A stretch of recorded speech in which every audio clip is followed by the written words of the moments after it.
Hey, Lauren is shining. There you go on MSC, ABF, attacked by fire, Peter Cram, Aaron Dixon. The hitman, Aaron Dixon. We've got to hit the streets before they're closed soon, my friend. Australian Army tributes, g'day. G'day to you, Giuliano Sticker. Sticker up. Hugh Grant. Peter Cram it in. The exams are coming. Tyler Quirky by name. Hell yeah, Kaz is back. Or Bick, as they would say in New Zealand. Lauren knows that only moments ago, Kaz was foiling with technical issues, but I'm here. It was almost like I had a chronic problem with the computer. Hello, Chronic. Mark Holden. Was it Mac Holden? I thought we were talking about Australia's Got Talent there for a second. Bruce. And Drunken Aussie. G'day, mate. How you going, member? Jay Hayes, all the way from WA, West Side. Not cerebral palsy. G'day, Kaz and crew. G'day, mate. Drunk Aussie is here and so is Matt Man. Not to make him anyone else's Matt, so to speak. Look at Hugh there trying to hold himself up from punching the cow. And we've got Bianchi. How are we? We're good. Rhinopolis. G'day, mate. You sound like a building in Greece. And we've got Kane Higgins from up north. Not allowed to go there, but I hope it's going well. Beautiful city, but it fell short of what it was meant to be, Mackay. It was meant to be the jewel of North Queensland, but it fell down and so did my real estate portfolio. Nathan Island. Every girl wants one, an island of her own. Andrew, just Andrew. Kenneth Hall. Tyler Quirk. What kind of technical problems was the PC going through? Mate, it was all Streamlabs, basically. It was like the lady said, I don't need a solution. I've sort of solved it now, but I was getting ready to Hulk slam the keyboard, that's for sure. RB Iceberg, icy where you are, it is winter. Major Benson, Winfred Payne. Hey guys, we had a call from Dave D too last night. A little bit of his time he rang us instead of his lovely wife Erin. And he sounds like he's doing pretty fine, and his platoon sounds like it's doing well too. If anyone's considering being a member, now is a good time to do it. We're only 20 members off being in the first 100 complete. And I have done my 100 push-ups today, for those that are asking. We're going to get into this fairly soon, team, because it's pretty important. It's pretty important tonight, and I've laid it out with videos doing most of the talking, and I hope you enjoy. If I see 5 thumbs up now, I'm going to get it going. Oh, Emma, what have you done? You applied online, accidentally submitted it. Long story, going to do my aptitude test very soon. Probably best to just do it, then deal with recruiting. I think so. Stoddy. The beer from up here. G'day, mate. Cameron Peter, 2 first names. Always makes it confusing, but not to the lurker. He's always here. There we go. Let's do it. Hey team, how we going? It's Kaz from In the Trenches with Kaz. I'm here today with my Ellen DeGeneres hairstyle. Now, you can get these for nearly $7 at the Penrith Plaza, and they'll do group bookings if you come in. Just as a little bit of a navigation around, the photo you see in the background there, I've been away for the last few days going to see my dad turn 80 and my sister turn 50, hold the bat up nice and high. And I managed to take the camera out when I was going to drop off some prawn shells, and it was a stellar day over Stockton. And this was Justin, a photographer. I think he's a professional photographer. And I got some shots with him there. And I got some of a guy named Darcy, who's 17 years old, doing a photography book for his school project for Year 12. They've come a long way. All we had to do was create a broken chair as part of a set. So well done to those guys. G'day, Brody. How we going? What we're going to do first is jump into the introduction. It is important you understand that tonight is a format. It's good to go. It's here for you. I've created it for your viewing pleasure. So here we go. Intro. Let's get going. G'day, Kane. Not so cow. Thank you, sir. Oops. That's not a good sign. Miss Jane, what's going on? No. That didn't work either. Come on, team. Wait 2 seconds. Apollo 13. We're having some dramas. All right, let's try it again. Do we have liftoff?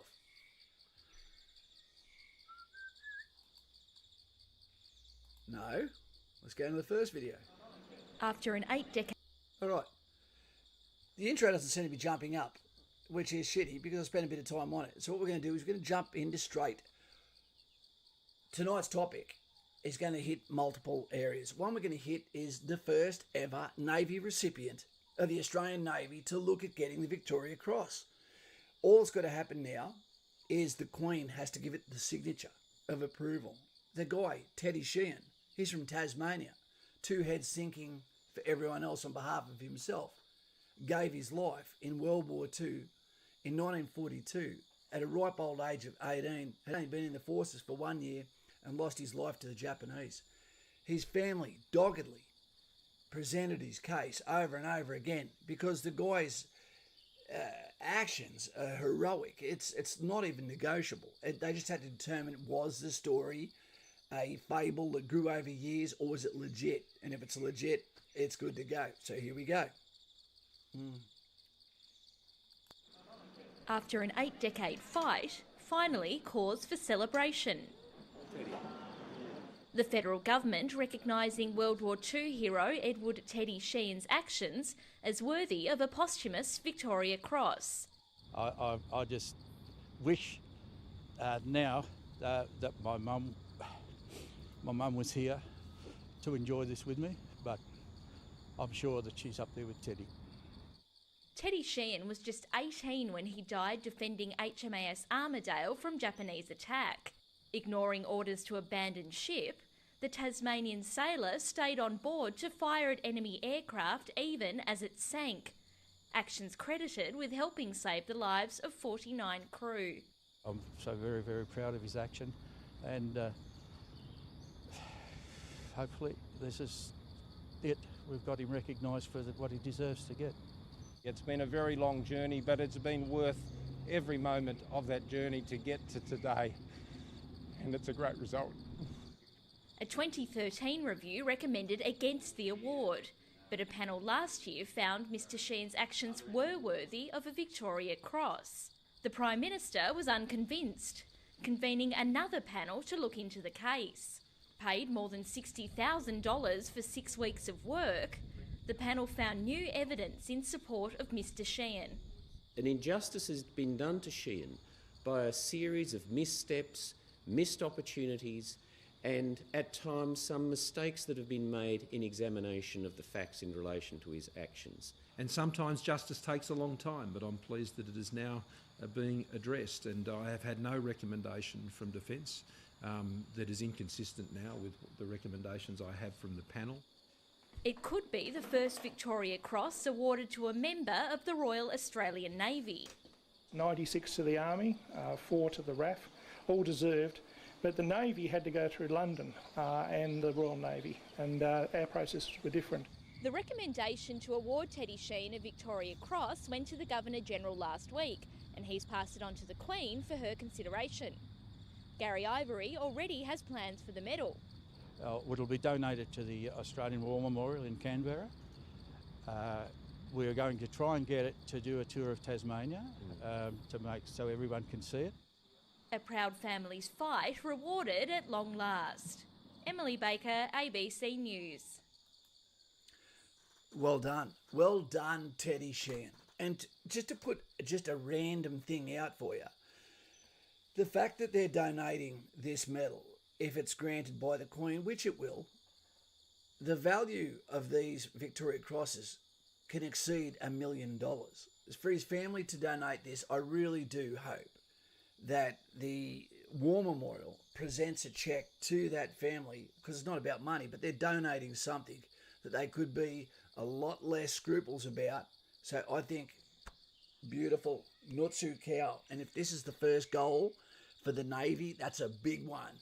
Well done, cabin boys, and well done, Mr. Teddy Sheehan VC, is the way he now must be accorded with that dignitary title. So well done, and well done for the Navy, a big win. MVids, USS Wasp here. G'day, mate, how you going? Did you see Wasp? It looks like we've got our highest ever equivalent of the Congressional Medal of Honor in the US, going to HMAS Armadale's sailor, Teddy Sheean. First one ever. Well done. I really hope he gets it. Mattman, what a well-deserved VC. And if you hear what he did, apparently they were taking flak from fighter pilots that were coming down, RAF Attack and Navy, and he was the gunner for this 20mm cannon. And basically he'd been wounded and couldn't prop himself up. You can see all this at the War Memorial, at Canberra War Memorial, fantastic painting. And basically he buckled himself with belts to the gun, which meant that his 49 mates could get off the ship. But what it meant was he couldn't get separated from the gun. And he was reputably shooting and firing this weapon system at the incoming planes to try and harass and disrupt them from attacking his buddies in the water, because the ship went down in 7 minutes. And apparently as he was going below the water, he was still trying to fire the gun as he was submerging. So an absolute stellar effort. If I had a hat on, I'd take it off. And tonight is dedicated to Teddy Sheehan. Well done. You might be thinking, what sort of guy, what sort of gal joins the military? And we're going to be talking about that tonight too. Remember, this has been a terrible tale in the making. After the war that was meant to end all wars, World War One, bam. 20 years later, after the failed, what do you call it? The Germans, believing they'd been sold down the river, decided, no, we've got to get back into it. After the Treaty of Versailles was considered not to be relevant. So we kicked off again. Hello, long distance call, another day here. Hi to all. Hey, Mr. P, how you going, mate? You didn't remember this time. It happened when you were 37. Jay Hayes, 2 cows, Timmy, 2 cows to Timmy. Talking about World War II, let's have a look at another video that you need to see as well. Important one. Okay, now we'll do this one. This one is dedicated to Japan. In 1945, on the 6th of August, the bomb known as the Little Boy was dropped on Hiroshima. It killed, through its effects, 140,000 people, but the wounds were catastrophic. Right? And then 3 days later, the second bomb was dropped on Nagasaki. This was not what actually ended the war. It was also the fact that the truce was going to allow the Japanese to retain their imperial leadership, which was Emperor Hirohito, over the Japanese people. And they went, righto, okay, let's do it. And then they signed the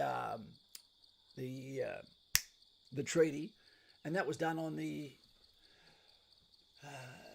ship from Pearl Harbor, the Missouri. Yep. And I've stood there on that, and I've also got a Japanese flag right here from the Bataan, which was an Australian ship, where a guy called Trevor Pugh lifted it from a garrison as the war was ending. So let's have a quick look at that and know that the Japanese have stood up since World War II after the King hit at Pearl Harbor, and have been nothing but stellar in their performance and their professionalism and their bounce back and their no victim mentality since that date. Let's see it, Kaz. Okay, here we are. A poignant commemoration of the moment 75 years ago when the world entered the atomic age and a whole city was destroyed. With the numbers of the so-called hibakusha, the original survivors of the attack, declining each year, this is likely to be the last major anniversary they will attend in large numbers. Special precautions in place to protect them from the coronavirus that Hiroshima's mayor referred to as a new threat facing the world, accompanied by a worrying increase in nationalism. We must never allow this painful past to repeat itself. Civil society must reject self-centered nationalism and unite against all threats. At 8:15 in the morning local time, a single atomic bomb, codenamed Little Boy, exploded 2,000 feet above the center of the city, killing tens of thousands of people instantly, with tens of thousands more dying in the months and years that followed, many from radiation-related illnesses. Michiko Kodama was a child when the bomb was dropped. With the pandemic, innovative ways have been found for her and other survivors to share their stories with the present generation. What a lovely picture that is. There is a sense that we don't have much longer to live. I'm now 82. I don't know when I won't be able to speak. So in some form, we need to preserve our stories. 3 days after Hiroshima, Nagasaki was attacked with a second bomb. Another anniversary with more survivors to mark it. And in both cities, both among the generation who endured the attacks and also the generations that came after them, there's a strong peace culture that's really focused on abolishing nuclear weapons. The experience of being the only country to be attacked with nuclear weapons helped shape modern Japan. By urging action from each country, Japan will take the lead in the international community's efforts towards the realization of a world without nuclear weapons. It's a goal still far from being realized, but one held still as strongly in the two cities that have suffered most from such weapons. Rob McBride, Al Jazeera. A poignant commemoration. So, team, I'd like to take a 10-second wait in place. If you want to close your eyes, say a quick prayer. I think it's only fitting that the only country that's ever had atomic bombs dropped on them, a proud people to end a war that has bounced back with such beauty to the rest of the world, and a forgiving nature, who are, funny enough, about to hold the Olympics, the Games of Peace. So if you want to join me with either a thumbs up or 10 seconds to the Japanese people, as we commemorate the 6th and the 9th, the days the bombs were dropped, and the aftermath ever since. 75 years on, but they're still feeling the pain. But they're not projecting that pain. They just remember and they move on. So for 10 seconds, let's go.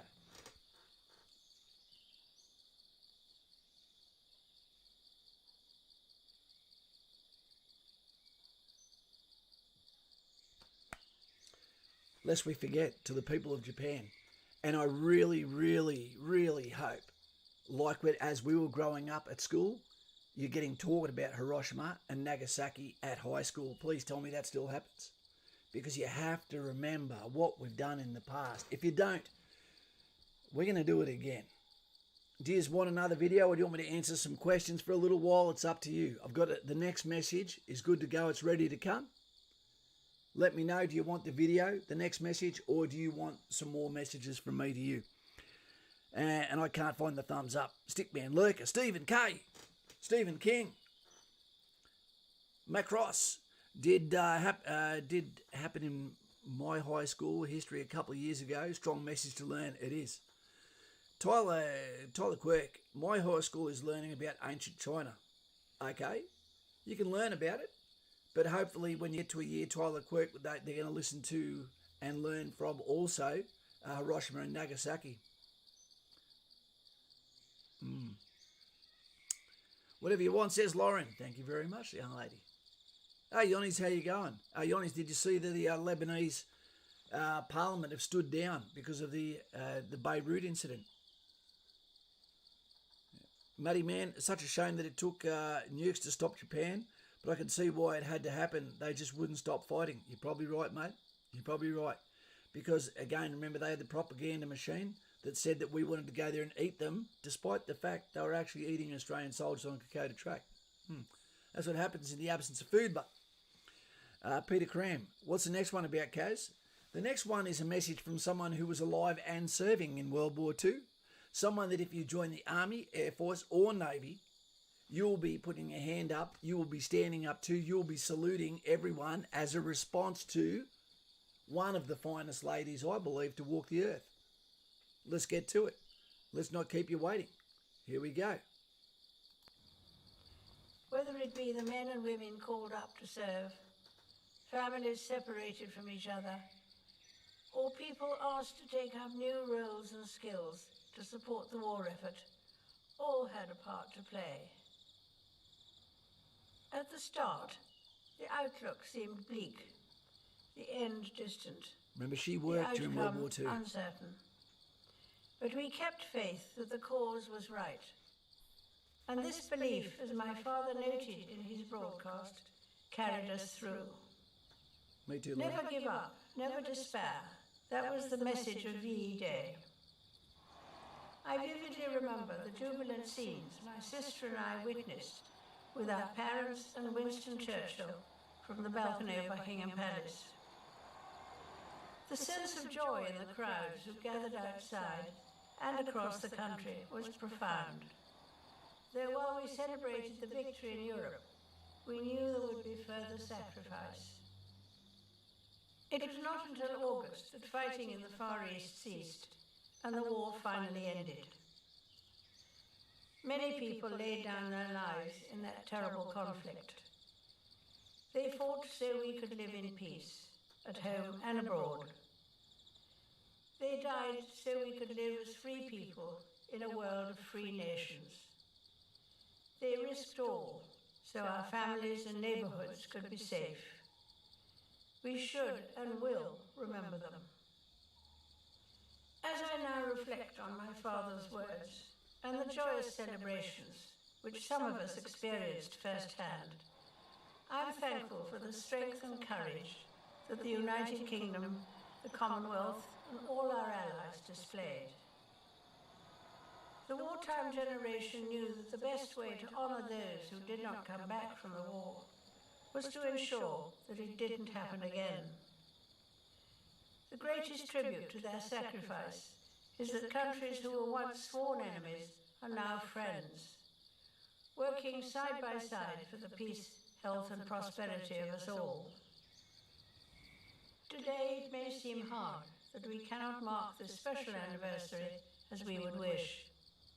Instead, we remember from our homes and our doorsteps. But our streets are not empty. They are filled with the love and the care that we have for each other. And when I look at our country today and see what we are willing to do to protect and support one another, I say with pride that we are still a nation those brave soldiers, sailors and airmen would recognise and admire. What a beautiful message. I send my warmest good wishes to you all. And back to you. Absolutely no bitterness there. Absolutely no giving up on the future. No reference to what do people know these days. What you do now, whether it be surfing, painting, singing, always remember that you were given that ability because people said, not on my watch. Okay? The message from the Queen, who was working during World War II and has every week since, has made her who she is today. She's not a victim. Okay, she's a hard-working lass, that represents the Commonwealth, which represents old values. Not all of them do we agree with. But it's better to have something than no structure at all. And you'll know this when you join the military. And there are certain people that join the military and people will not know why. But that's because they're not that sort of person. Is that a crime? No, it's not. But one thing I will say after I put on the next video is we need to be careful of making judgments about people that do anything on our behalf when we're not willing to do it. I.e., a maid that cleans the toilets, the people that cook our food, the people that keep our streets safe, those that protect our country. Sometimes you have to go abroad to keep the bad guy out there. The sheepdog doesn't fight from inside the fence. It'll jump the fence if it gets the opportunity to seek out the wolf where it hides and where it sleeps. That's what we need to do to keep you safe. Layers of protection. And the people that come to this channel, more often than not, are in some sort of holding pattern where they are going to go and represent in some kind of way because they are that sort of person. And we're going to watch a video on that in a minute. Hey, Ron says, God save the Queen. Thank you, mate. And to the Queen herself. When you join the military, you will have formal dinners. You are going to have occasions that you did not expect to be injected into. An example, the sergeant's mess. When you go there and you go in for a formal dinner, it will normally be in a U shape. There'll be the head of the table. They go in, they sit down. You can't sit down till they sit down. You can't talk until they start talking and let you relax. The Queen is also at the head of the table. You can't go to the toilet. You have to hold discipline unless there's ladies there. We can't make the ladies put their legs over each other. So if there's a lady present, she's allowed to say, can you accompany me to the bathroom, etc. But the formal side of living within the military is an amazing ceremonial event. And when there is a fallen soldier and there is a place set out for him, set aside with his slouch hat, with his medals, with his information there, he is remembered. That doesn't happen anywhere else in the world, only in the military. And those little ingredients, as you live through them, will remind you, as you go to the war memorial, they're my brothers and sisters. You'll realise you are in a place set apart, that you have done something that is special. You have created a legacy that is not about projecting and telling everyone what you've done. It's about knowing in your heart, okay, that you are someone of action, not of words. And that is a proven document that has taken you on a path you didn't know the outcome. It's not choose your own adventure. Someone chooses your adventure. You just choose how long you try to hold on for. Yep. SOS. Hi, Kaz and team. I hope you're having a great week so far. Not too cow to you, SOS. I am, mate. I'm having a great time. A good time now that the stream is kind of working. We had some bad news today, but mate, Aaron Mills thought he had a position number, thought he was good to go. Like Stephen Lang, our RAFie, who headed off today to go to the RAF version of Kapooka with no planes. What do they do there? Practice sleeping in 5-star beds? I don't know. Croissant too hot? Ah, my scarf is too tight. I don't know what the RAF do. Anyway, yeah, so that happened. You know, so Aaron Mills, we're going to close that door on that adventure maybe for him and lovely Kim and his family. And we're going to try and open a door for him somewhere else. Keep him on the cog, chained to the wheel, so to speak. But we had some good news. The master of hounds, Robbie Kent, who had had his permit to travel torn up, that took away his ability to feed his family, has now had some common sense kick in. And the master of hounds, Robbie Kent, has been told, no, you don't have to did him out from the village. You don't have to collect cans for a living, but only around your block because social distancing. You know, he's back on the job. Well done, Robbie Kent. Can we get some thumbs up for him and some thumbs up also for Aaron Mills, please? Mr. P, anyone have knowledge about Grumpy? I do, but I'm not going to go too much into it here, okay? Because it's probably a, yeah, there's more to it. Timmy Doust. Messy eaters and messy uniform don't mix well. No, they don't. And they're white uniforms at that. SAS, thank you very much. You get a love heart from Lauren. I don't get those. Airsoft. Kaz, you need to pass year 10 to join the army. You do. You need to pass in year 10 in English and in maths, mate. That's why we say to people that are going through schooling to make sure you commit yourself to the very first mission, which is to do well academically. Yeah. Steph, hi Kaz, what's your advice for my psychology interview and medical? I have another 9 days to get ready for it. Also, is there anyone here that passed a medical having hay fever? I've never heard of someone not getting in for hay fever. You know, but then again, I didn't have hay fever. I still sneeze a bit when I go into some of the fields occasionally, but I don't know enough to give you advice on that one, Steph. As for psychology, that's a hard one to advise. I'm not going to tell you what to say because I can cook the books and give someone who may not be Army material, Air Force material, or Navy material the skills to get through, only to fall on their sword once they get in. But what I will say is they're likely to ask you, are you willing to take the life of another human being? Do you understand that everyone within the military has to be able to do that? And your answer to that is simply going to be, I understand that the training that I haven't had yet is going to prepare me for the Army institution that is going to give me all of the skills, all of the techniques, and all of the information to understand within rules of engagement that if I am to deploy to another country, that I have the whole picture and I understand any necessary kinetic action that I'm going to be taking, is because it's saving me, my friends, my work colleagues, my team, or important infrastructure or civilians that need my saving. So I guess the answer is yes. And that training will show you that. Okay. The other one would simply be when they ask you any questions about the military, why you're joining, etc., that you just give an answer that makes sense. If you don't get, you're not a guy, so you're not going to say, hey, I want to go in there and kick some ass. Don't go in there saying how much you want to go to SAS, how much you want to go to commandos, etc. Otherwise, they might connect immaturity with ambition. Okay, so be careful of that one. Other than that, you should be fine, mate. They're just going to ask you normal questions about your psyche. Most people pass, and if they don't, there's maybe a reason. And they'll never give you the full reason why. I'm good, thanks, Lauren. I hope you're well. Timmy Doust, Michael Stott. Where is Grumpy? We miss Grumpy. Yeah. Look, guys, I'm not going to go into it here. It's a very sensitive point. Okay? Let's just say he won't be coming back as a moderator, put it that way. All right? Kurt Jenkins, ACAS all the way from Singo. Kurt, how you going, mate? Kirk Douglas Dimple Chin. Good to have you here, mate. Peter Caden.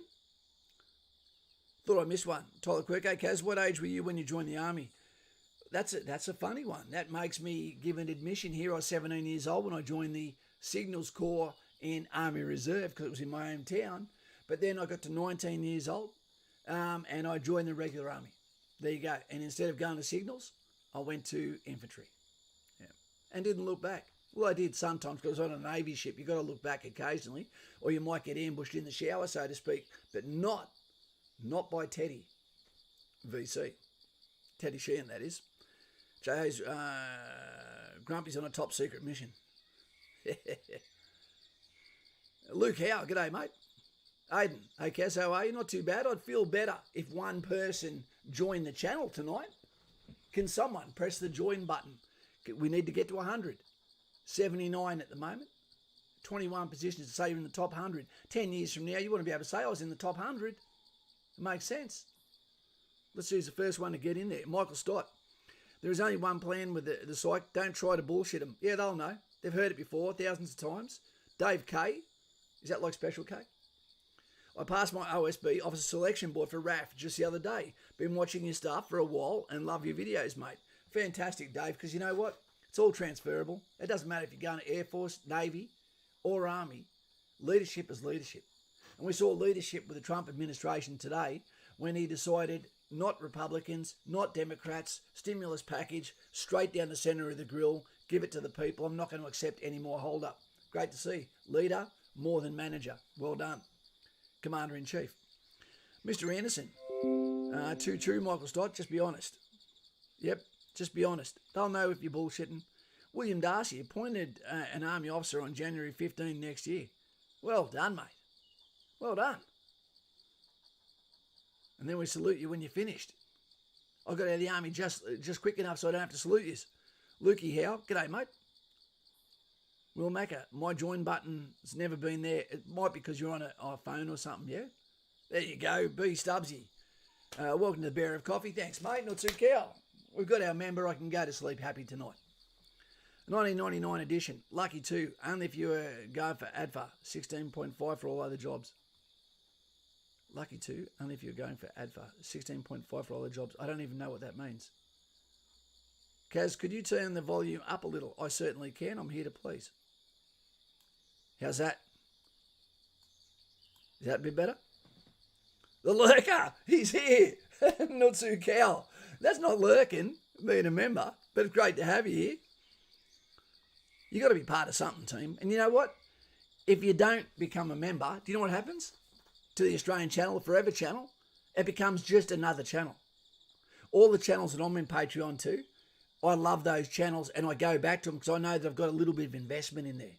You know, so it's a good thing to do. And it costs less than a cup of coffee now. Ben Turner, Kaz, any chance of getting rejected for not doing year 12? No. past year 10 and doing year 11 and doing TAFE. No, you should be fine. Should be fine, mate. Tasmanian Devil, great one for you tonight with Teddy Sheehan. Okay, getting his, what looks like to be the pen written off on the VC. Not good for him.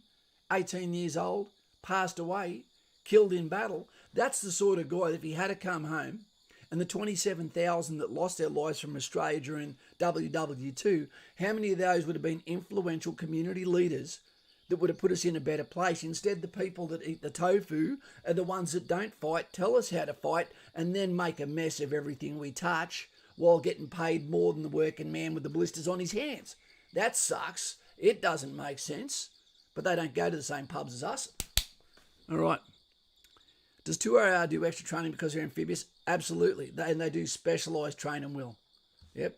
To do with Zodiacs, to do with helo casting, jumping out of choppers into water. Splash! Dusty Roads. You don't know my cooking ability, Lauren? There we go. Cooking's great. I cook. I would challenge anyone here to take me on in a garlic sauce cooking competition because this guy is the best now. The best. That was proved on the weekend.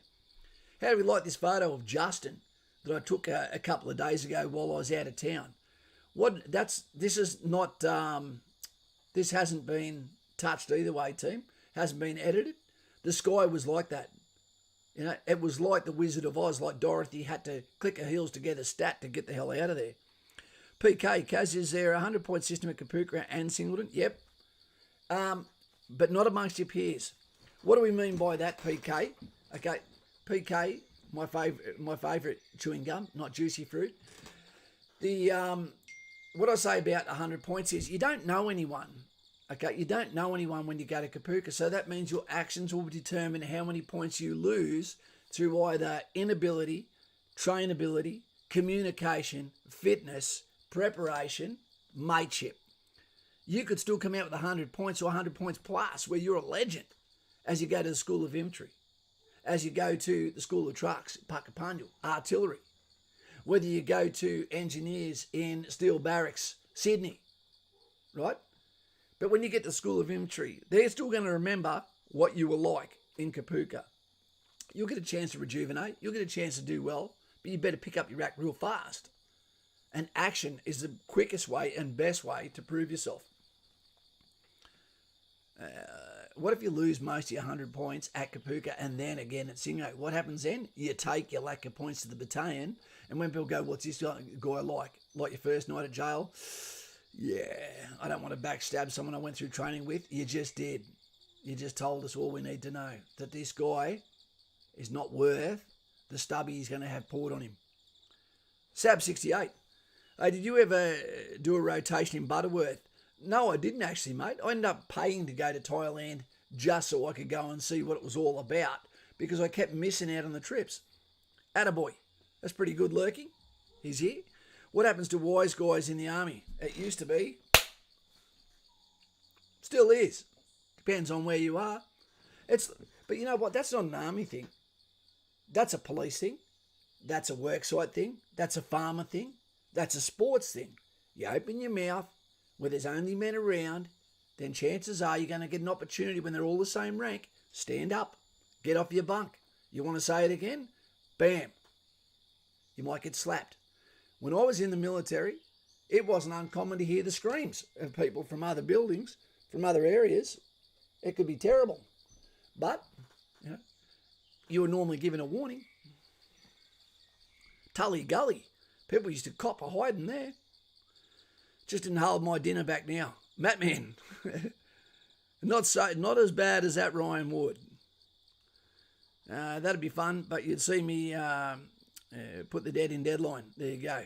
Lauren says, I ate some delicious French lentils tonight. You can't put delicious and lentils in the same bloody sentence. Come on, that's a dietitian's war crime. That's like saying Brussels sprouts are beautiful with saturated in pepper, butter and garlic. So what you're saying is you put all the ingredients on so you can't taste it at all, then they're beautiful. That doesn't make sense. Timmy Doust had a frozen pie. Was it chicken? Simon Powell, our Raffy. G'day Michael Stott, Jay Hayes and Mr. Anderson. Timmy Doust, I hope you're all well. What about me? Pranker Boy, how's it going? It's good. Hey team, We're about to do something here, Jay Hayes. You're going to enjoy this one. You're going to enjoy this. Let me explain this one because, we had a bit of discrepancy from a subscriber a while back that got to the stage where he'd lost his shit. Mr. Winter. I won't say his first name, but didn't like being referred to as a sheep, and no one ever called him a sheep. But what I've said more than once, Kane, what are you doing? Settle down. What's your cow, mate? Is there's three types of people. You need to know what you are, and there's no crime in being any one of these three, but you just need to know where you are in the mix. What are they? There's the sheepdog. There's the wolf. Oh, well, it is. It is a crime if you're the wolf. And there is the sheep. I'm going to show you a video on that so you understand exactly what we're talking about. So when someone says to you, why do you want to join the Navy? Why do you want to join the Air Force? Why do you want to join the Army? More so the Army. Okay, it's because you are different to them. It might be a sheep who's talking to a sheepdog. They don't ask the wolf that because the wolf will bite their fingers off straight away. They ask the hand that won't slap them. Okay, so let's have a look at it. What are you talking about, Kaz? Well, here we go. But back to sheeps, wolves, and sheepdogs. How many of you guys have seen the movie American Sniper? Okay, at the beginning, the flashback scene where he's sitting at the table, they start talking about that. Well, that all comes from the book On Combat by Colonel Grossman, who's an Army Ranger, and he was also the psychology professor at West Point. So, smart dude and a badass. Pretty awesome. I'd highly recommend reading that book. Because when you start trying to think about crime and bad things, and you're trying to look at it through your own filter and your own perspective, that's the incorrect filter. So this really helps you. It's like required reading to all my cop buddies and stuff like that. They're like, this is the book, you have to buy it, but it comes from there. And it says there's three types of people in the world. There's sheep, which are everyday citizens, let's say 80% of them, of the human population's sheep. These are just everyday people. They just like going around there with their life, and they don't like to think about bad things or anything like that. 10% of the population's wolves. Those are the bad guys.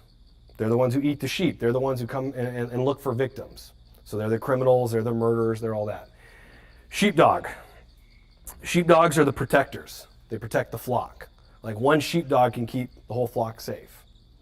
But sheep, they don't really like sheepdogs because they kind of look like a wolf, don't they? Like a wolf, dog, sheepdog, fangs. They kind of move, look the same way. When wolves aren't around for a long time, the sheep actually start resenting the sheepdog. And they're like, you know what? We'd rather you put on a sheep coat, just pretend to be like this. Like, it just reminds them that there's wolves out there. You're paranoid. Like, why do you have to think about that kind of stuff? So that's how they think until a wolf comes. Then guess what? They all cower behind the sheepdog. So after 9/11, and they talk about this on Combat, you can actually Google sheepdog Bravo PUA, and it pulls up a link on my forum where it has the whole passage from the book. And if you just read that, that's good, but I recommend reading the whole thing. But it talks about how after the Columbine shooting, the kids that jumped on the cops or were holding on to them, they had to pry them off afterwards because these are the ones that are going to keep people safe. So when you start getting into that mindset, and you're like, all right, there's wolves out there. Am I going to be a sheep or a sheepdog? Now the problem is, I have no problem if people are sheep. That's fine. But for some reason, sheep have a problem with people being sheepdog. So that's where the issue comes. So I'm not telling you guys to be sheepdogs, but you should at least, like I said earlier, learn how to protect yourself and your loved ones. So we'll get more into that. That is as accurate as you could say it in the shortest possible amount of time. And it is so true. And where you really, really see that, and Lauren will let you know about this, is in Townsville, where you have so much army, nearly 5,000, okay, that they can detest you, don't want your money in town, don't want you coming to the clubs until you're coming back from overseas. Then all of a sudden, you're famous again. When Americans come into town, give me some of that. But then they hate them by the fourth week when it's time for them to go home. It's really a weird celebrity culture that swings back and forth. And the problem with the modern society is the sheep has got a big effing mouth. The sheep are starting to gob off too loud.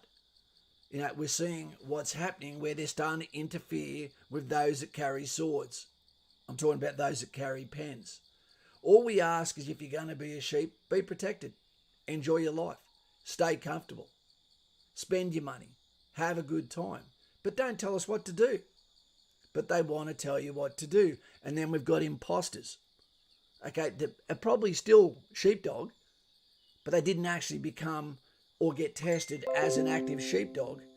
So they project that that's exactly what they are in the actual absence of having proof. And that's a hard thing when someone is a sheepdog, but they don't actually get into the military or the police force or the fire brigade. They're thinking, how do I actually display that I'm part of the club, so to speak?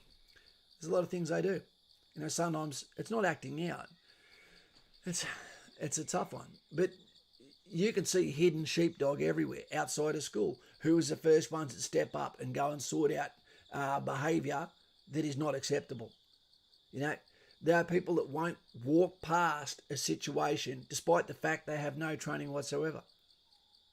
Sheepdog are invisible until a moment appears that makes a sheepdog emerge. But sheep will emerge as well in the presence of danger. Yeah. It's the wolf. It's the wolf. It's the sheepdog. It's the sheepdog. Same thing, isn't it? Same thing in peace. Navy sheepdogs, you reckon? Big-eyed 6, Navy sheepdogs. Chihuahuas, yeah. Cameron, Mr. P. Geez, I've lasted 45 minutes. Well done, Mr. P. For those that don't know, Mr. P is older than me. Okay, he's also a little bit low on the fizz, meaning that he's got his medical dramas. So when you see Mr. P, he's staying on the horse, so to speak. You know, he's a very loyal member of our family, but he says it the way it is. So if you get chastised by Mr. P, that's what he is. He's part of the furniture. He's the elder. Good to have you here, mate, and we're lucky to have you here. Some people think that we don't need much of a military today, and only a sheep would say it. Yep, because they don't know what happens in the back play. They don't realise there's military that are doing their bidding on a daily basis in foreign countries, whether that be conventional or whether it be special forces in clandestine operations or training. Yep. What about the guys on the Titanic? It used to be considered gentlemanly to give your life up to the flames, to the ocean, to the bullets, to the sword, to the Mongols. 20 years older, Mr. P. There you go, showing your age. Hard yakka. The wolf demands his porridge. He does. And he knows the safest place to go for it, but he always wants to get closer to the sheep, doesn't he? He's a great supporter of Aussie YouTubers, he is, and Buckarooni's another one. I've got to put the call out. G'day, Daniel Chen. How you going, mate? Make sure you subscribe, team, if this is your first time here. We're the Forever Channel, the Australian channel, the people that answer your questions. So make sure you subscribe. Make sure that you drop a comment so we can get back to you, so we can scratch that itch, so to speak. Tonight we're talking about Teddy Sheean, the first Navy Victoria Cross. It looks like it's going to be granted 78 years after the deed that took his life as an 18-year-old Tasmanian lad. Wouldn't let his 49 mates go to the bottom with the Japanese coming down delivering pain. He was a proper sheepdog. He stepped up, got wounded, attached himself to a 20mm cannon, and tried to take them down, or at least cause instability to their run and gun so that his guys could get out safely. And that cost him his life. And he knew it was going to, because he'd strapped himself to that gun. He's a bloody hero, and he deserves a Victoria Cross, 100%. Lauren, I would rather stop a wolf as it stalks the sheep before it gets too close. That's right, don't let it get to the fence. Because sometimes the sheep are attracted to the wolf too. G'day, Mr. P. Good to see you here. Hope you're feeling a bit better. Yeah. Simon Powell, g'day, Kaz. Are you looking well for a crusty old digger? I am until I try to do hurdles, and then I look like a drop packet of bloody dry noodles, mate. Jet Marshman, Kaz, did you ever try SF selection or think about joining the Special Forces? Yeah, mate, I did. I did think about it in 1999. I came straight off sub 2 for corporal, at the time. And then basically the SAS guys said to those getting ready to do the barrier test. There's no point in you doing this. The reason is 2RR, 2nd Battalion, inside information. Oops. What colour's that microphone? If you said black, you're racist. And basically they said, you're going to East Timor for, what do you call it? To go there and kick the Indonesians out. Okay, and that's what we ended up doing. So I was not even halfway through the 28 kilometre speed march, and I went, look, I'm getting a bit sore, getting a few blisters. He's told me what to do. And then when they come flying over as fast as what a Land Rover could go, they basically said to me, what's your problem? Is it your back? Is it your ankle? What's your excuse? I went, no excuse. I want to go to liberate a country with my battalion because you said I'm going to. Okay, son, jump in the back. No worries. All right, but I never went back again because when I came back, I met a beautiful girl who said never asked me to marry you and everything will go sweet. I asked her to marry me, I think, and yeah, stuffed it up. She was a lovely girl too, but she's broken up with everyone that's ever gone out with her. She was the one that hunted me. I was the victim. I was the sheep in that one. Hard Yakka, thinking of joining a 1st or the 3rd Battalion, Kaz, which one would you pick over the two? I would pick the 1st Battalion. Not just because it's first. If I had my rim packed, because I haven't done rim pack. I'd do 1RR over 3RR for one reason. 2 reasons. 1RR is the 1st Battalion, right, that was raised in the Royal Australian Regiment. But also because 3RR is at the back of Laverick Barracks in a hot hellhole, surrounded by the mountains of Mount Stewart and the valley in there. So not a breath of air gets in there. So that's the only reason. Yep, 3RR is a fine battalion. What else we got? Timmy, YJ, Stephen K, 7RR or 3RR? Absolutely 3RR. I would not go to 5 and I would not go to 7. And that's because I don't need to go down to Land of Single Mums in Adelaide and I don't want to go to the land of cabin fever of going Troppo in Darwin.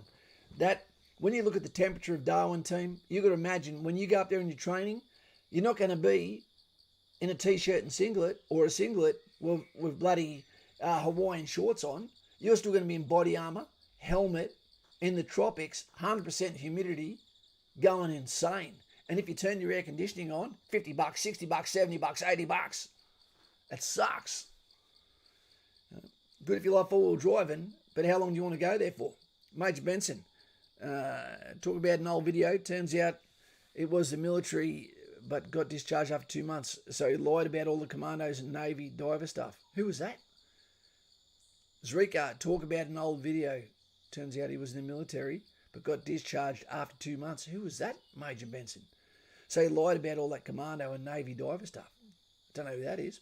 Leah M. What about the shepherd? Sheepdog reports to the shepherd. Well, that's where, Leah M., that's a really, really good question. And I would say the shepherd is actually meant to be the leader of your country. Now, we have a leader in the US called Donald Trump, the commander-in-chief. Is ours? Don't know yet. Has he been tested? No, he hasn't. He hasn't been tested. I'd expect the shepherd is the one that can deploy the sheepdog to go and do the nasty work that needs to be done, at the same time telling sheep, shut the F up, there's a job to be done.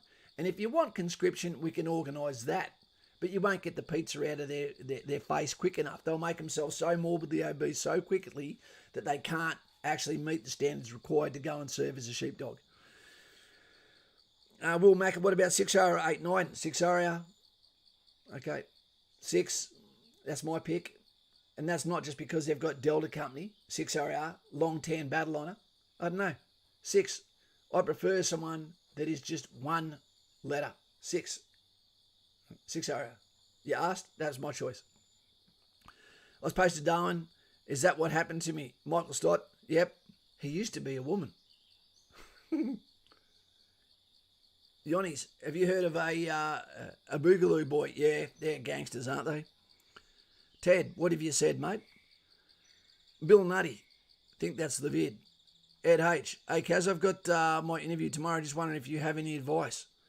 Other than listen to the shitload of videos that I put out there just for you, mate. I'd say it's just going prepared, mate. Dress well. Dress like you're going for a job interview for the next 40 years because you are. Don't get on your phone. Sit there and communicate with other people that are in the room. They might end up being some of your next best friends. They might be able to give you a 1% tip that makes you feel a lot better. You might be able to say to them, I suggest you go to In Trenches with Kaz and watch some of these videos because you've prepared yourself. Have they? Be a teammate. Have 100 points. Give some information to someone else. Just don't protect yourself. Yep. What's the best RAR for a Tasmanian? Well, it's all going to be north of you, mate. There's only one RAR, the Royal Australian Regiment.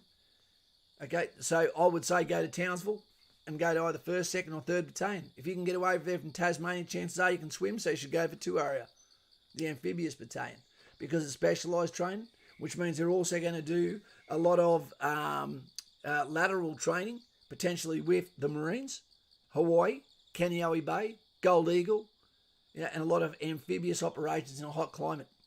Comfortable, except in winter.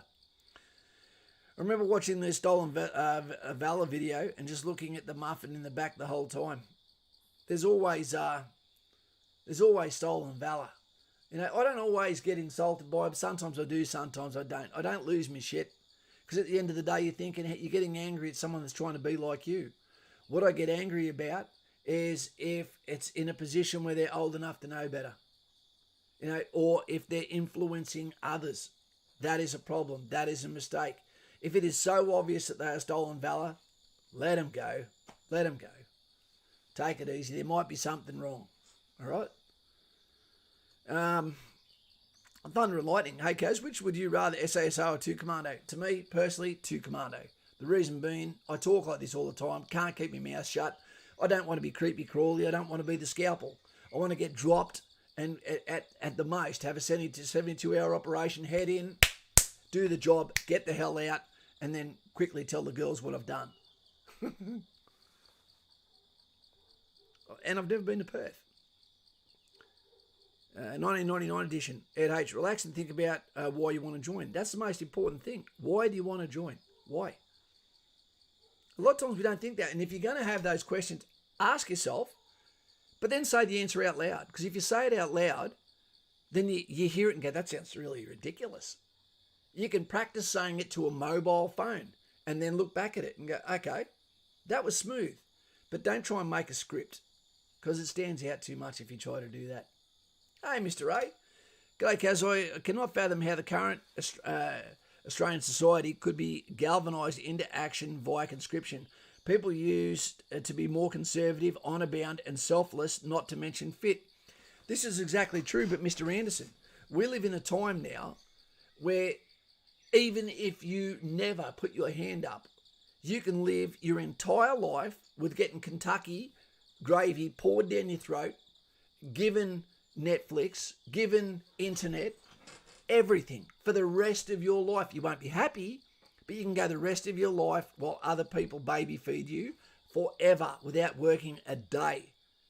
So in the absence, or maybe we've finished the game. The game has been complete. Now, there's no pressure to get up. People will say all the time, I don't care what people think. Well, guess what? You should care what people think. Absolutely. You should care what people think. You're part of the tribe. Because you know why? Sorry, not too cow, Mr. A. Because ostracism used to mean death. That meant you were kicked out of a tribe, kicked out of a village, a useless mouth, sent out on the ice to pass away. Now when people go, I don't care what people think, you go, you'd have been dead. You know, back in the day. Jack, hey Kaz, best way to become a combat medic. Stoddy knows. Just do the medical course. You know, these courses will come up just like combat fitness leader courses come up. You say, I want to do it. Okay, get nominated, on it you go. And then you'll have access to controlled drugs, etc. You'll have continuation training that you will do. And you'll be the better version of you. Yep. Australian Army Tributes. Hey, Kaz, what infantry battalions or regiments are in Brisbane? 6 and 8, 9 they are, mate. And which one would you recommend? 6 RAR? Because I'm hoping to be posted either Brisbane or Townsville. And if you go to Townsville, 1 RAR, 2 RAR, then 3 RAR. Will Macca, that's one of the reasons I want to join 2 RAR. He loves to swim, unlike the British. They don't like bathing at all. They do eat crumpets, however. Cayenne peppers. Love you, Stoddy, but more than one of you would be scary. Medic! Stoddy, he's as nutty as the people he works on. Timmy Doust. Perth's a nice place. I want to go over there, Michael Stott, and there's two places where I want to christen the van that I'm going to get. One of them is Western Australia and the other one is Tasmania. I want to go over to Tasmania and get wood, so to speak. I hope you're well, Mr. P. Zach, how's 100 a day going, mate? Every day, Zach. Every day. And I feel great. I feel really, really good. I'm going to have to start throwing also the 2 to 3 minutes planking in there. Yep. I feel really good, actually. Timmy Douse, Kaz, do you think that 3RR should get their parachutes back? No, under no circumstance. Second Commando has got that most desperate way of insertion. Although 3RR had a separate chute. They had a fast descent chute, which means they drop low altitude, hit the ground, and there's a percentage of injuries that come their way because of that. But it is the quickest way to get guys on the ground, behind the lines, etc. And there just is no expedient reason to get them on the ground that way, which cannot be overtaken by commandos.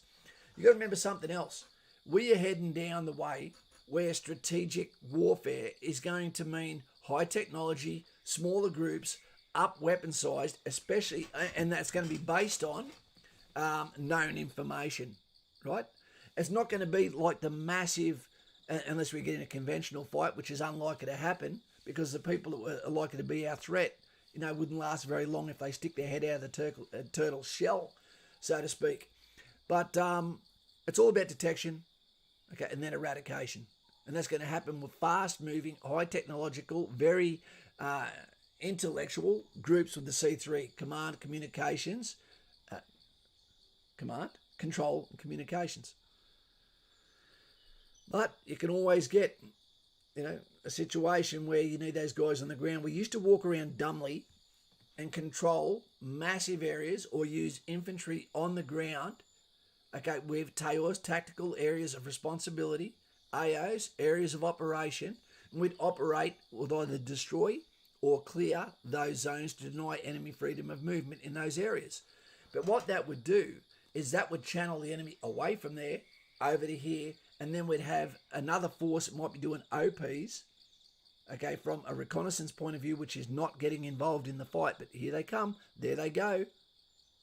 Right, and then from afar comes in indirect or comes shaping into a position where we can get them in, where a sledgehammer can come and do the job.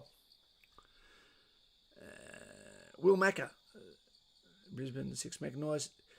All battalions now are either motorised or mechanised, okay, except the 2nd Battalion. 8 cows, says Timmy. That's a herd.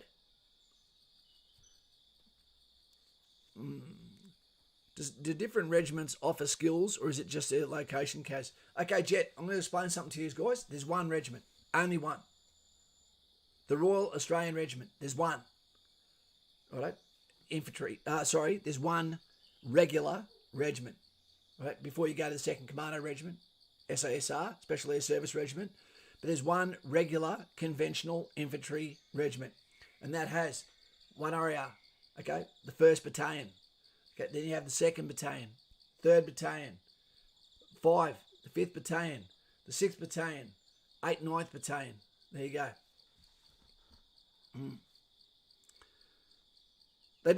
They're meant to all do the same thing. They're meant to. If you had 2 regiments, then you could have one that's motorised and one that's mechanised. Or you could have one that's light infantry, which means they can do everything. Well, they can be in a plane, then they could be in a helo, then they could be in a Navy vessel, then they could be in armoured, then they could be in motorised, then they could be back on foot, then picked up again by an air mobile. That's the whole point of them. They're not encumbered by machinery. Very restricted terrain. There's only deep water that goes for long periods of distance, or mountainous gorges. You are the weakest link. Thanks, mate. Conan, there are lots of studies out there. From the dawn of time, we came passing silently through ages and stuff in the shadows. Now you sound like the lurker. Mr. P. Kaz, do you reckon that one of the battalions should become Air Helicopter Assault Infantry Battalion? Every one of the battalions can do that, mate. Every one of them. We don't fly the helos. All we do is we get picked up. I've done air mobile operations plenty of times. You know, we went to Ballabo, righto? No, Ballabo? Yeah, we went to Ballabo in there expecting to get in a bit of a shit fight with the Indonesians. Got up there, they weren't there. They got the hell out of town. There was only one lady in the whole village, and it was in the room where I went and kicked the door 3 times with my straw-shaped leg. You know, we were so used to going through doors and there being no one. And then I went through a door and there's this old lady standing there. She looked like this lady. Where are we? She looked like that lady on the left of your screen. Scared the living shit out of me. I said, "What are you doing here, Mum?" Kate, had my assessment day 3rd of August and hopefully enlisted day in January. Infantry soldier. Oh, Kale, sorry. I called you Kate. My eyes are stuffed, mate. Okay, team, put down in comments there, don't look it up. How many people do you think lost their lives in the Second World War? It's crazy. Because we're coming to the 2nd of August soon. Sorry, the 2nd of September, which is when all guns fell silent. Okay, which were 2 weeks after the dropping of the bombs. The little boy on Hiroshima. Okay, so how many did we lose across the world? A lot more, Will. A lot more, Jay. Mr. P. Yep, he knows he was there. They believe 87 million people lost their lives. 3% of the entire world lost their lives during World War II. That's a lot. That's a hell of a lot. Yep. Anthony. Hey, Tony, how you going, mate? Bill Nutty. What job advice would you give people that can't join the military police due to things outside their control? You know what, Bill Nutty? I've been thinking about that. B Stubby, right on. Pretty close.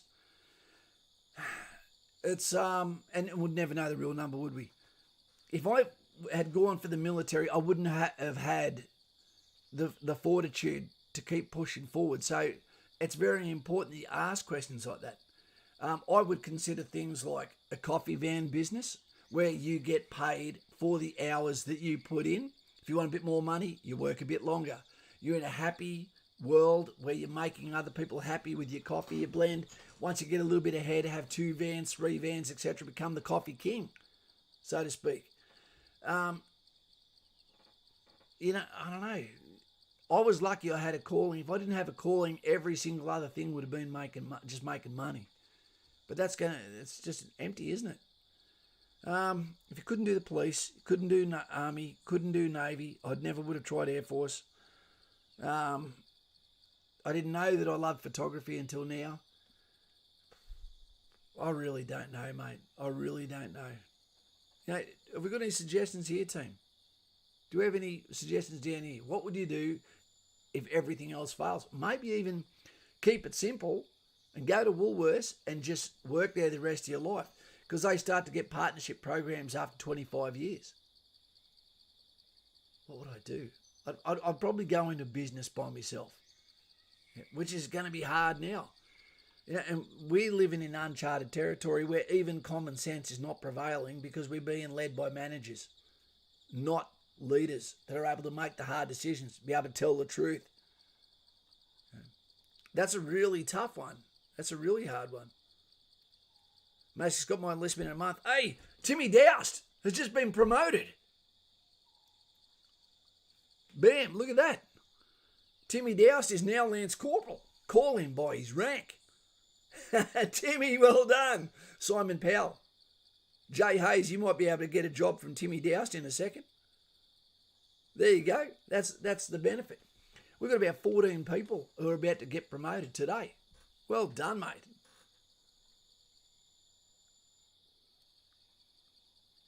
Why no Air Force? It just doesn't appeal to me, mate, at all. In the Navy, you can go on a warship. In the Army, you can go in infantry. In the Air Force, you can only do one thing. If you're not a pilot, and that's clean their plane for them. And I wouldn't want to clean the car for someone who's an Uber driver. Congratulations, Schooner. Look at him. Timmy just, look how many bloody statements he's putting out here so people can see his rank. RB Iceberg, Jim's mowing. Jim's mowing is a good one, but at the moment, this sucks. RB Iceberg, they're getting held back, getting told they can't go and mow lawns because of what's going on with the sickness. But you're going, dude, you don't pay by cash.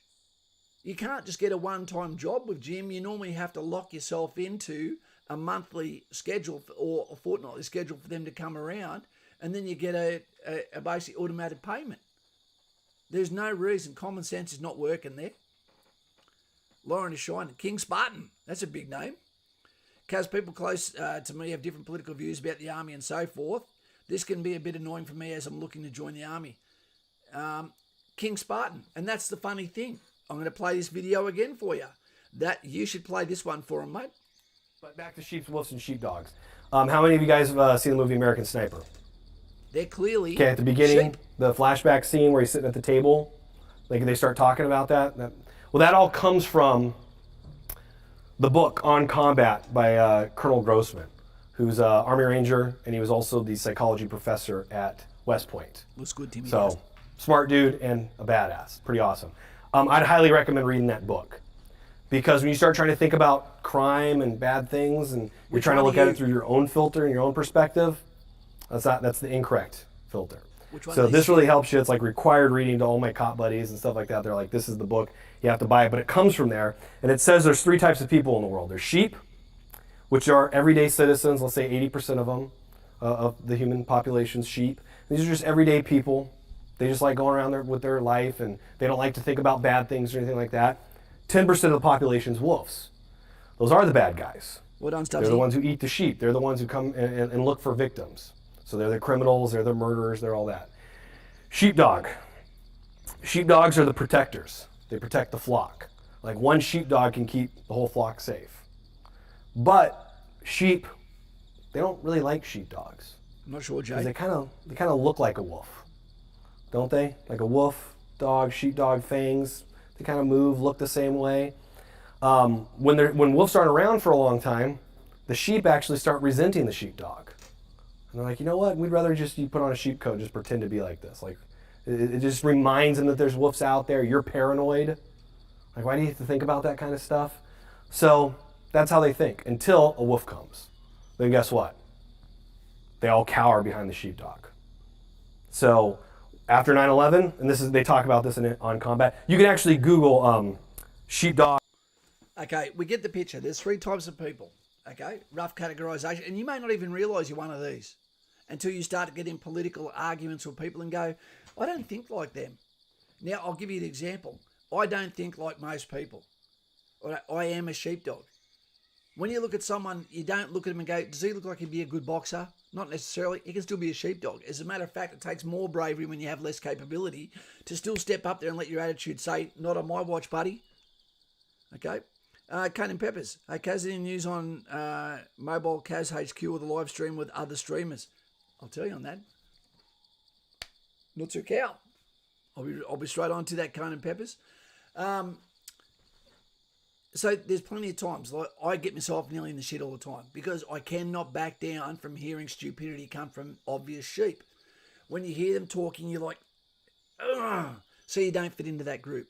People don't want you to be around their group. They'll tell you, do not talk politics, do not talk military, do not talk anything that upsets sheep because you'll upset the people that want to be able to live in their bubble wrap life. Yeah? If you just talk about Donald Trump and watch people go, Ree! There's never sheepdog that get upset by Donald Trump because they're people of action. They're normally people that are conservative thinkers, and conservative thinkers are also normally people of control and measure, and also controlled aggression. Whereas people on the left, often the sheep, are very, very emotional. All right, and they'll just lash out. Anyway, plenty of times I've got myself into this shit as I'm walking past and a man is talking really badly to a lady, when someone throws some garbage on the ground, when people are bullying someone in public, when someone's acting inappropriately, when there's 100 Navy guys punching on with soldiers and you could stay in there in a huddle, but no, I'm out there, got to be part of it, get bashed just to show you that you're a sheepdog still. That you actually go and put your signature down and go into harm's way, not knowing what is going to happen over your career and then staying there, sometimes too long. Right? You just feel it in your guts after a while. You're not the sort of person that's going to get on the life raft. You're going to stay on that Titanic and stand there like, told you so. Yeah. Okay, Cayenne Peppers.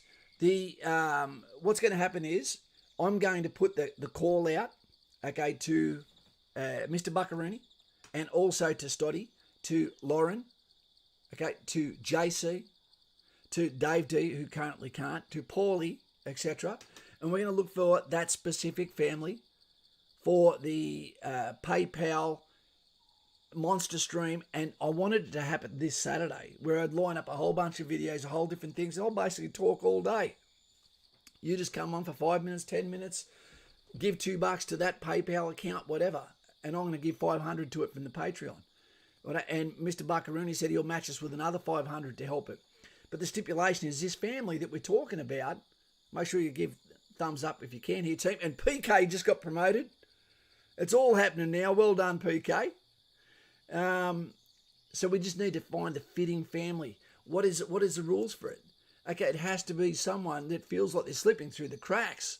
There's maybe lost employment, that has children. They can't explain to them, hey, shit, how do I tell you? We don't know what we're going to do next week. 2-minute noodles, the rest of our lives. And when we have that family, then bam, it only takes me, an hour to start preparing, and I'll get in here and I'll talk all day. And all I need is people power, people to come in, not to me. It doesn't touch me. It'll go straight to that bank account. I don't care if it's someone on Mr. Buckaroony's channel. I don't care if it's someone that's in your family. It might be goddamn you. But we have to find someone. We have to use people power. We have to make a difference. And we have to have tangible proof that when we have a chance to be a sheepdog, that we step up in any way we can to reach across those borders electronically to help people when we can't be there physically. That's what we do here. Awesome. And you guys are going to help me, I hope. At least for 10 minutes, 15 minutes, $2, whatever it is. What's going on? There's thumbs up coming everywhere. Is this for the promotion of PK? Ryanopoulos, there he is. So many of you are about to get promoted, even today. Timmy Dowse, Lance Corporal. Lauren, we'll get going in a sec, but I just want to see some of you guys getting your promotions. Mike's got dogs like me, so do wombats. Team, honestly, if you can, jump on now. Become a member. Let's get to 100. If we could do it tonight, I'd be loving it. I want to see some Lance Corporals there. I want to see some Section Commanders. At this stage, you've got to be careful because it won't be long before, it's only 1 month before Timmy Doust is now going to be a Section Commander. That's not about administration. The power's going to go to his head. I can feel it. The one thing I don't like about Hand of Colour down there with Major Bankson. How far off till 100, Cameron Barnes? We were on 79 before we started, so we're on 81 at least at the moment. Yep. But as you know, you want to be in the first 100, don't you? What was I going to say? What bullshit am I talking about? I can't remember. Minnie Lou, g'day. Daz. Benka. Not so cow, Daz. How you going, mate? How's it going? It's going well. Have you just jumped in, mate? We're here tonight about the Victoria Cross. It looks like it's going to get written off by the Queen.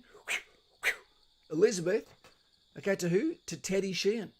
Killed 82 years ago. 78 years ago, sorry. 18-year-old. Okay, who joined the Navy. The first ever Victoria Cross from Australia via the Navy. Righto? And he got killed, trying to save his buddies. So we're pretty stoked for the Navy tonight. Thumbs up, cabin boy, so to speak.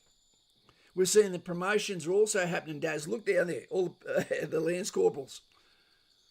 Mr. Anderson, you're getting promoted pretty soon too. I've got the book here. See, we've got the Patreon book, which is just here. And we're up to 152 members in there. It's fantastic to help other people. we've got the book here for the Patreon. Sorry, for the members. And all your names are in here that tell us this is the people that are meant to be getting promoted today, but most of them aren't on. The Super Jew. Belly Sore. Mr. Bryce. Steve Bryce is not here tonight. Aaron Mills. Robbie Kent. Bam. Robbie Wool. Bam. Jody Stevens. Simon Powell. You're meant to be getting promoted tonight too there, Powley. It must be getting close. It might be coming right down to the month of the minute that you joined. So Fugly would have been promoted too. Darren Benker. We've got Ryanopoulos, should be about to get promoted. Attaboy should be about to get promoted. PK, Timmy Doust, yes. Fugly and Gina. Okay, and then tomorrow should be Anthony Youngson. Nano is green. Wacky Tech, Mitchell, JJ, SOS, Luke Howe, The Envelope, Red Panda, Mr. Anderson. There we are. Midway, Gel Ball, Grid, Brody Higgins, Nukes 54, Mr. T23, and Ryan Ward. And then the list goes on from there. Every one of you goes in on the day you're there, so I can see when you're going to get promoted. I think it's exciting. Yeah, that's what I was going to say. In Twitch, what happens is you can actually gift memberships to people. You can't do it here. Otherwise, if there was people here that are going, look, I financially can't pay $3 a month, right? The price of a Coke, then I would go, okay, well, let's give a few out. But we can't do that. It won't let us. Promotion Review Board lost my file. You know what's going to happen any minute, Rob. All those who received their first hook, well done. Now I have some rations and controlled stores I need you to hand in. Has anyone lost the SF pin? Simon Powell reckons the promotion board always screwed me. That's not true because we know that Air Force get one stripe without doing a course, you bludgers. Sticky promotion, says Brady Cars. Mr. A cannot wait for the chevron. The glory. It's the worst rank in the military, but damn red tape. Look at it. It's already gone to people's heads. Rob wants me to keep going until he gets promoted, I reckon. What's involved in a promotion course? Oh, Timmy, when you go and do the junior leadership course, it used to be called the Sub 1. That's 8 weeks, I think it is. 8 weeks. 6 or 8 weeks of just hell. It's learning how to be an instructor, how to give a formal lesson in drill, how to give a weapon lesson, how to give a theory lesson, and then from there going out and doing law. What else is there? Administration of platoons, of sections, etc., of sections. The field component. Fuck, there's a lot. I reckon it's the hardest course you do in the military. Yep. Is Sub 1. Because all of a sudden you have to have responsibility and project leadership. Yeah? It can be tough. Yaka. Any major tips for Pookie and Singokaz? For Kapooka, I would definitely say, not Sukal, I would definitely say for Kapooka, have a sense of humour. Understand no one's actually angry at you. Isaac, is it harder to enter SASR? Yes. Than Commandos? Not Sukal? It is. And before anyone gets butt sore if they're watching and they're from either or, remember, you don't see SASR trying to go to Commandos. You do see people going from 2 Commandos to SASR. Different roles, different careers, okay, with some similar courses and common ground in between. They're competitive because that's what people are like, and competitive nature makes you better. So Kapooka, sense of humour, help your buddy, always project mateship, and then whatever comes back your way, awesome. Remember, everything only happens in 40-minute packets. There is nothing there designed to break you. The hardest thing about Kapooka is one, having no control. Okay, the second thing is not knowing what's coming next. Simply being in a hallway, what are we about to do? Is it something physical? Is it something cold? Okay, have I eaten too much lunch? Am I going to fall asleep? In the hot rooms that are designed for females thermostat rather than males? Is it getting used to wearing an itchy jumper? I don't know. For a lot of fathers and mothers, they're going to go there like Madison. Madison's not a mum. But for a lot of the ladies and men that go there to have kids, they'll probably think, geez, I've never had so much sleep since I was single. Have we got any more promotions in there yet? Lauren, how can I see if you've been promoted if you don't type people? Yeah, that's right. If you've been promoted, give us a quick, write a quick comment so I can see if you've changed rank. Mr. Anderson, it'll be close for you. Jay, I'm going to have to send you to Kapooka, mate. I hope you don't get back paddocked. That's a dad's joke right there. Oliver, please, sir, can I have some more? Good to see you again, Kaz, and great stream. Look, tonight, Rhinopolis just been promoted. Look at it. It's just gone up. The excitement's happening everywhere. Well done, team. I actually expected a lot more people to become members by now. Yeah. Thumbs up for the higher ranks. That's pole smoking, Daz. That's what we call it. If you're sucking up to the higher ranks, trying to get out of work. Cameron Barnes, I've only got 19 days. No one's counting there. Minnie Lou, have you ever had an officer that has voluntarily resigned their commission to stay at a platoon level? Min Lou, not too cow. Thanks, mate. It won't happen. If you give up your commission to become a private soldier, your career's probably done. You know, the army is given too much, has paid too much. They're not going to let you just give away all of that corporate training, you know, and go back and just be a private soldier. I've never heard of it happening. I've heard of people actually leaving at RMC saying, this is not what I want. I want to go and actually be an OR. And it's not a popular choice. Guess what? I'm going to be at RMC in the next 36 hours. Freddie Krueger, 20 years. He served in the military, the godfather of my daughter, and he's about to get out of the military. So I'm going to drive down there tomorrow. I'm going to go and see him. I'm going to be there. I'm going to be staying at the QT. And I'm going to go and give him a diddy mow from a 20-year career. And say, well done, son. Because everyone that gets out of the army should be getting a handshake and a smack on the back by someone that cares about them. You join with 60, you know, and sometimes you leave alone. It's a sad thing. Mr. Anderson, Megan Anderson, are you there, Megan Anderson? Of MMA fame, I'm not sure what that is. Drunk Aussie reckons 4 days to go. Catonius, I'm well, how about you? Catonius, our favourite Roman. Catonius, I'm very surprised you didn't take the choice of being a member, mate. Get on board. I want to see you with some rank. Lots of laughs here, mate. Timmy Dowse, what do they do in the corporals and sergeants courses? The corporals courses can be very hard, Timmy. A corporals course, section commander's course, that's where you're learning about your corps. That's where everything is going to be about the planning processes. That is going to be about commanding sections of peers, learning to be a section commander, being assessed by platoon sergeants and warrant officers, you know, on all your actions on shoots, on weapon systems, you know, on being able to do certain ranges, etc. too. Yep. That's what you do in Sub 1 as well. A-class ranges. Yep.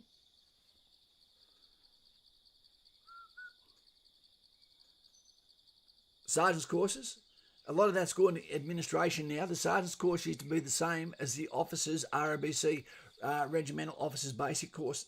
Corporals used to do that too, to become a sergeant, so that they had the same qualification, infantry qualification, as the officer, you know, so that they could go there and then advise them with time served and the section commander's skill set and leadership to be able to be a number two in that call sign, the advisor, to keep that ship afloat, so to speak, and hopefully not have ego, to be able to be that guy, the older guy in the officer's shoulder, so to speak, talking in his ear. Tony, has anyone ever heard what soldiers deployed in Melbourne think of their mission? No. It's like anything. Starts off exciting, and then all of a sudden resentment starts to kick in, you know, when the fun is over, and then the devil's plaything, you know, idle hands, where you might start to look at the ladies that are in the hotels and start to think, oh, she'd go down with some nice cheese. Catonius, no pressure there, mate. Not too cow. The Roman's here. A month from now, he'll have his rank. Brad been asking for a while now. Brad, what have you been asking, mate? Where are we, mate? Ask again. Brad, you're the most important question in the stream. Please let me know. 1999. Hey, Ron, medical question. No one can answer that. Not sure. Stephen K. I wear glasses, plan to join commandos. Is it possible? Steve, I honestly do not know. I honestly don't know about that one at all. Catonius, can we get some thumbs up for our favourite Roman? He's been here forever. We love the guy. You know, I met him for the first time at a Jordan Peterson seminar. It was great to have him there. Matty the Shepherd, welcome to the Great Unwashed. Nutsu Cow and Catonius, Nutsu Cow. Matty Shepherd, we were talking today about the sheep, the sheepdog, okay, and the wolf, and people were saying then who's the shepherd? It's clearly you. Matty is the shepherd, the controller of sheepdog. Glad to be on board. Good to have you here. Kale, what weapon system used, how long enlist for that stuff? Like I found that questions asked. What weapon systems used? You mean the EF-88? That's our Steyr. And then you've got the F-89, which is our squad machine gun, the Minimi 7.62. We've got the Mag-58 as our medium machine gun. We've got the 50 caliber machine gun as well. We've got the 72, which is a short-range anti-armor weapon. Okay, but you in training you've used the 66. Okay, anti-tank weapon, anti-armor weapon. Spartan Mouth. Honestly, team, he's got bordering on the best thumbnail out of everyone. Look at the helmet there. It just stands out. It's classy. It looks great. Peppers, Flubberdubber Regimental Officer Basic Course, Core Training for Officers. Flubberdubber Regimental Officers Basic Course. It's core training for officers, yep. It's what they do after they've done their RMC. 2 thumbs up, mate. Looks like me too. Simon Powell, he's got 5 thumbs. 6-minute abs. Ready for the First Fleet reference. I'm not sure what's going on with that one. Minnie Lou, why use the EF-88 when SF used the M4? I'll tell you why. The M4 wasn't able to be built, able to be made at Lithgow. So Australia went, okay, what weapon can we build at Lithgow? They said the Steyr. And I'll tell you something. The M4 doesn't hit any harder than the Steyr. The Steyr doesn't hit any harder than the M4. It's just personal choice. The enemy are allergic to both the weapon systems. You know, the sighting systems are fantastic, but the bullet will only go as far as the propellant that's in it. I'm about to do a video on the new weapon systems that are getting picked up by the US, and they're down to 3 finalists. They got rid of they're getting rid of the SCAR. They're getting rid of the Colt family altogether. They're going for a Texatron weapon and another one from Sig Sauer and another weapon, and the round is going to be a 6.5. It looks like plastic hybrid round. Not that weight is a drama, because you'll carry 210 rounds as a rifleman. It's when you actually get to the gunners if you can cut off 20 to 40% of that weight.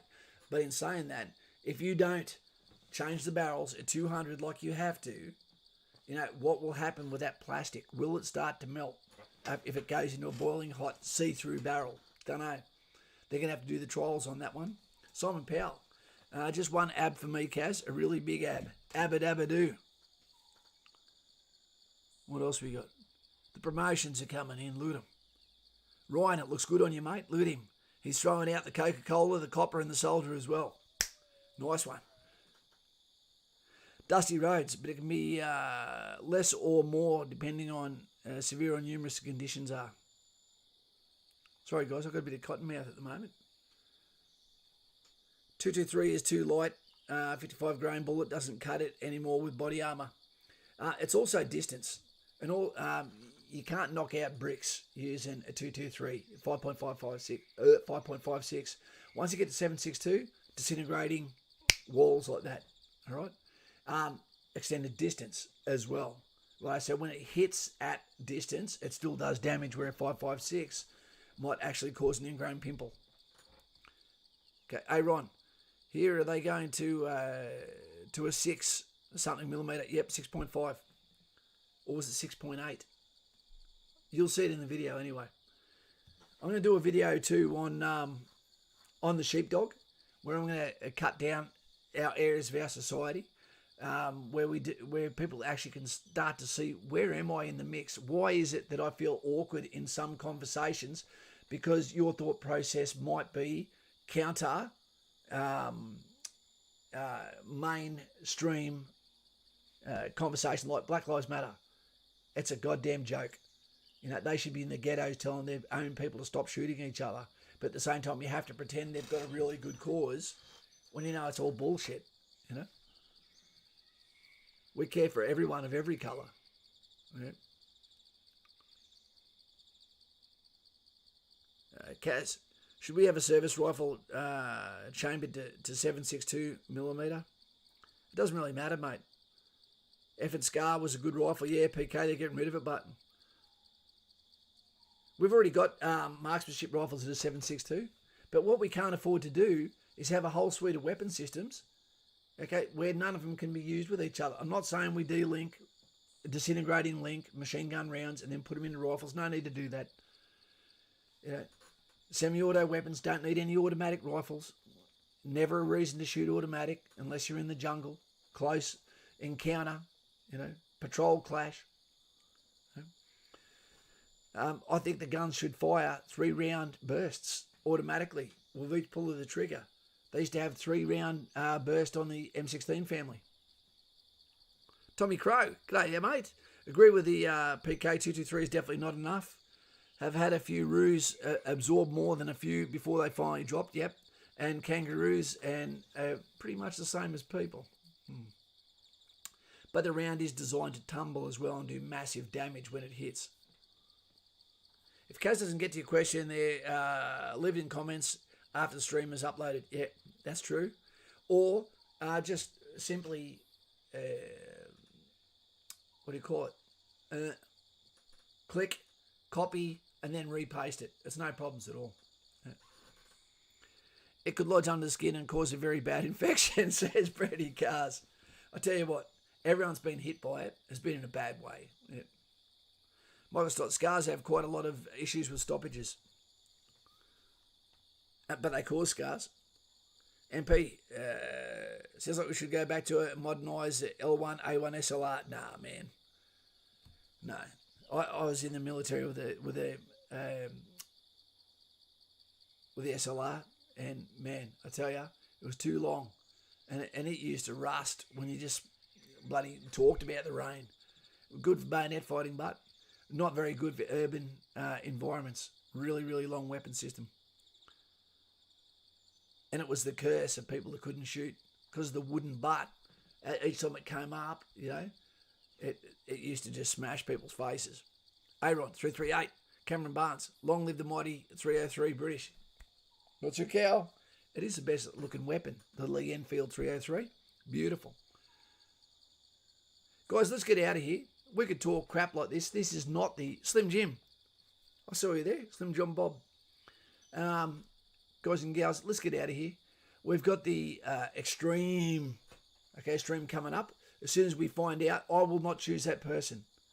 That person will be chosen by one of our moderators or by Buckarooni's channel, the North Queensland. Probably a better channel than this one. Okay, but we're going to reach out and we're going to help someone make a difference to an Australian family soon. Make sure you thumbs up so YouTube knows we're good to go. Make sure you become part of the channel if you can, you know, because you want to invest in the channel that invests in you so that you feel like it's not yet one of 20 other channels that you watch. It stands out, gets back to your comments. You know, subscribe if you can, and remember, we are here for everyone. You know, you steer the conversation. We're here to give you somewhere to go, a platform to replace mainstream media. Give us some subjects, throw some curveballs. We're happy to get you there. So many people. We've got Stephen Lang right now, who's getting ready at the Mantra to go to the RAF version of Kapooka. Simon Powell, help him out. So thumbs up to Stephen Lang, if he can hear us now. We're out here. And it's going to be you enough soon. We've got the list here. We've got so many that are about to go in another week or so. Can't wait to help you. I'm here to support you. You never know when you are going to be our project. Okay, wait till we get off. Join today. Become a member. Be part of something. Right? because belonging is cool too. Take it easy. Thank you very much for those that donated their time. Thank you very much for those that donated their shekels. Thank you very much for those that became members. You're about to go in the book. Thank you to those that got promoted. Nutsu Cow. Thank you to the moderators that are always here answering your questions, just tirelessly giving you the answers to your questions. And thanks to In the Trenches with Kaz as a group for actually being so active and giving us somewhere to go. You're helping this veteran every day. And thank you to Teddy Sheehan. Lest we forget, Teddy, you're about to get rewarded 78 years later. And as for Hiroshima and Nagasaki, be nice to our Japanese brothers and sisters, because they are a beautiful, lovely culture that we can learn a hell of a lot from. Absolutely. And you never want them to be in your bad books. Okay. Take it easy, team. Mucho respecto. Sheep, sheepdog, or wolf? Which one are you? And why? Let me know in the comments once this is finished rendering. All right, team. Titty Meow from the village, lest we forget his Spartan mouth.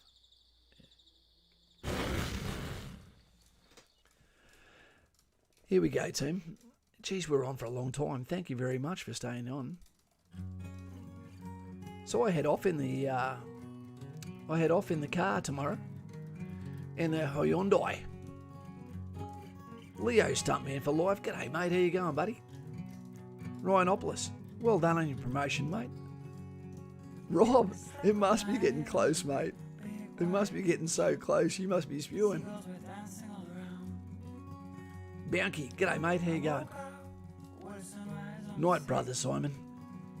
PK, good night, guys, and good night, Jim Bob. Oh, shit. Jay talking to the parrot. Stoddy. Medic. Guys and gals, of all seriousness, I'll be thinking about you tomorrow. And if I get some time, when I'm sitting in the room of one tomorrow at the QT, having a beer by myself, all right, then I'll be, I'll be getting my strides ready, and I'll be thinking about you guys, maybe even make a few phone calls to our loyal members. See you later.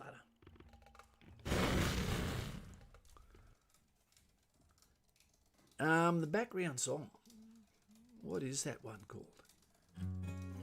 I'm about to get an answer for you, young man. It's called The Big White Ship. It's from Artlist, mate. It's a paid subscription that I pay for so that I can use this sort of music. Thanks, Jay. I'm going to go and eat a pizza tomorrow night. It'll probably have bloody olives on it. Canberra. Can't trust them. Leah Wanker. See you, Lauren. Lurker. Night, mate. And thanks for joining us tonight, buddy.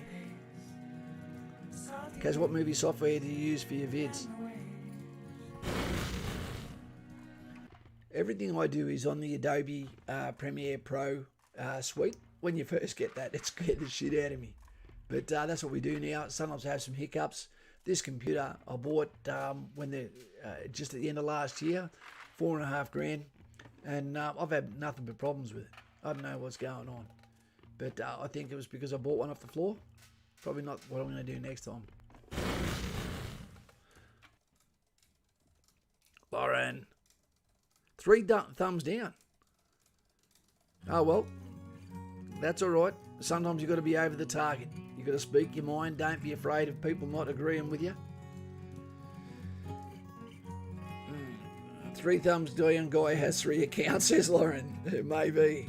I thought there was only 1 thumbs down guy. He's got relatives, of course. 3 thumbs, 2 heads. That's right, Lauren.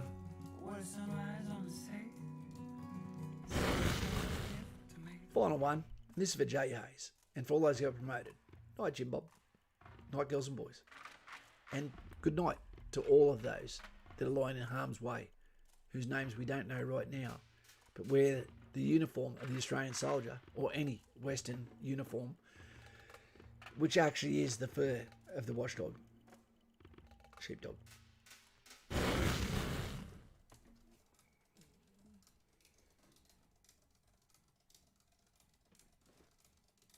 See you later, team. Take it easy. Enjoy tomorrow. Enjoy your coffee. I got to go and ring my little girl now and say, good night, baby. Daughters deserve sheepdogs.